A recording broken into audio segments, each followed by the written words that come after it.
Welcome back to Sunday Night in America. Congress is working to codify spending cuts, and the plague called fentanyl may be abating. Meanwhile, President Trump signed the Genius Act, which regulates digital currency. The Genius Act creates a clear and simple regulatory framework to establish and unleash the immense promise of dollar-backed stable coins. This could be perhaps the greatest revolution in financial technology since the birth of the Internet itself. We worked hard. It's a very important act, the Genius Act. They named it after me, and I want to thank you. Joining us is Alabama Senator Katie Britt. Welcome, Senator. Do they call it the Genius Act because you have to be a genius to understand cryptocurrency? Or how does it impact even those of us who still like to use our debit cards or, heaven forbid, carry folding money in our wallets? Well, Trey, I think you're right. I've had to obviously try to wrap my hands around this, my head around this, and figure out how do we move forward. What we know is this is where things are moving, and it is critically important that we put the proper guardrails up that allow us to thrive and allow America to continue to innovate and us continue to lead in this area. The last thing we want to do is drive innovation offshores right into the hands of China. And the leadership here on the Genius Act, obviously by President Trump, by Senator Bill Hagerty, by Senator Cynthia Lummis, allowed us to do just that. And Trey, we're just getting started. As you know, we're working on a market structure bill as well. And this will allow America to continue to lead. We know this is where we're going, and we want to make sure that we have a front row seat to it. Hold that China thought, because I want to come back to it in just a second.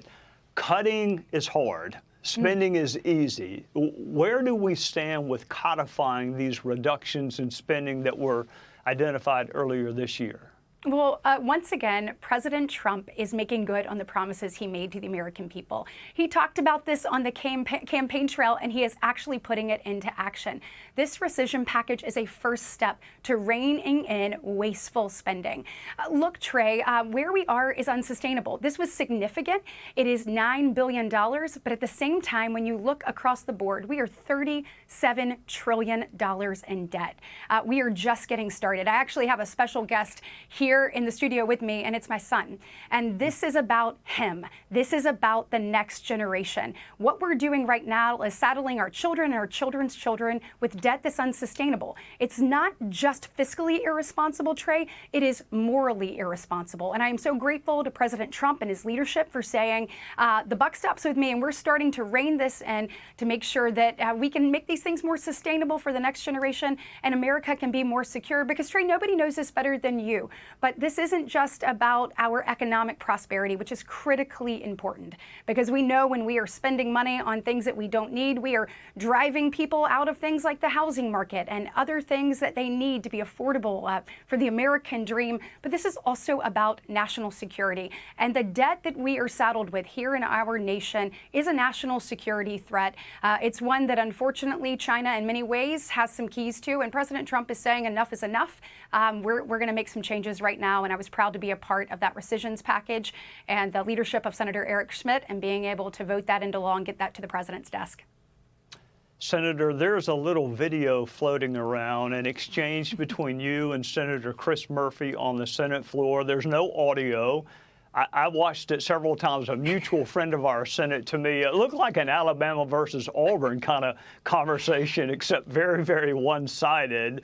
I have not seen you that fired up before, but something clearly had your attention. I'm not going to ask you about a private conversation, but it looked like you got your point across to Chris.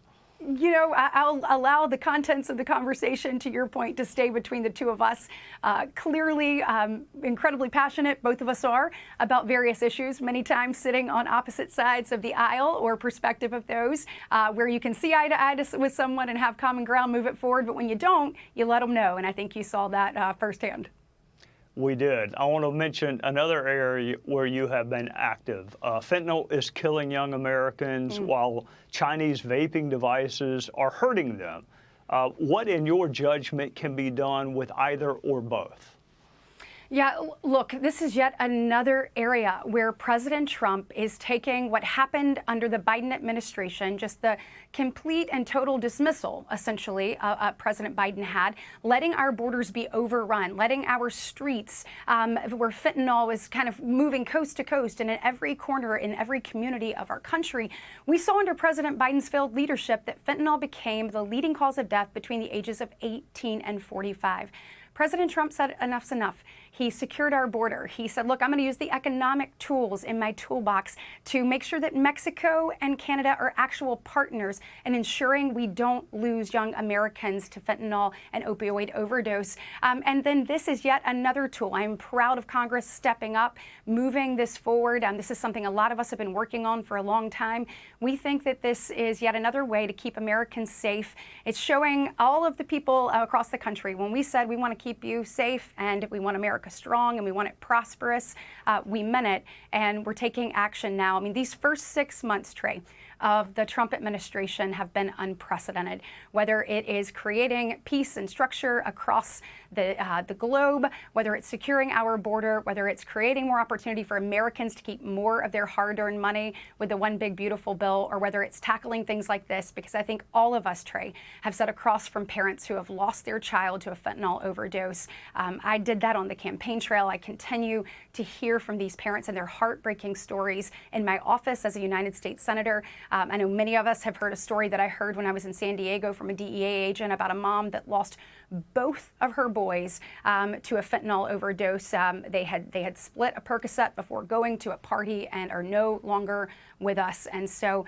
we've got to do something now. It only takes the equivalent of 5 grains of sand to be laced into a pill, 5 grains of sand, the equivalent of that in fentanyl, to kill someone. And so we're taking action now. And I am so proud of the United States Senate and Congress for getting that to President Trump's desk and his continued leadership, putting the next generation of Americans first. Well, to your point, almost all of us know somebody impacted by that, and there is nothing that cuts like the loss of a child. So please tell your special guest that's with you today hello, that he's got a really good mama, but do not get on her bad side. As right. Show him that Chris Murphy video the next time he wants to do something wrong. Do not get on Katie Britt's bad side. Yeah, my husband said he feels like he's been in that position once or twice before. Well, I think most husbands have seen that. It just wasn't public. Katie Britt from the great state of Alabama, thank you for joining us on a Sunday night. Thank you. Hey, Sean Hannity here. Hey, click here to subscribe to Fox News YouTube page and catch our hottest interviews and most compelling analysis. You will not get it anywhere else.